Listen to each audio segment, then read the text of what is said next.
नमस्कार। खुद को फिल्म क्रिटिक बताने वाले कमाल आर खान उर्फ के फिल्म समीक्षा करने के नाम पर सिर्फ बुराई करते हैं।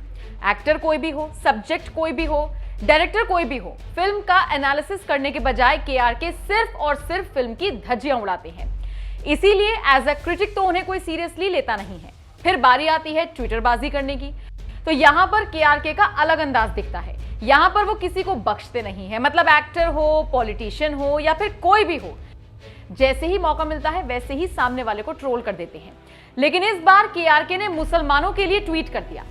मतलब देश के हालातों को देखते हुए के को लगा कि कोई उन पर ध्यान ही नहीं दे रहा है, तो ऐसे में मुसलमानों को लेकर ऐसा ट्वीट कर दिया जिससे नई बहस शुरू हो गई।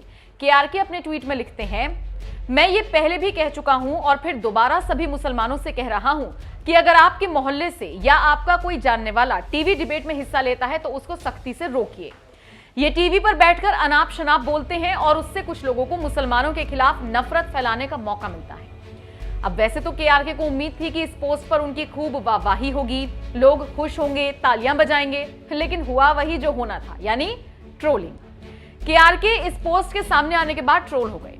एक यूजर ने लिखा, कभी अपने हिंदू भाइयों के लिए भी कुछ बोल दिया करो, डबल ढोल की अंकल।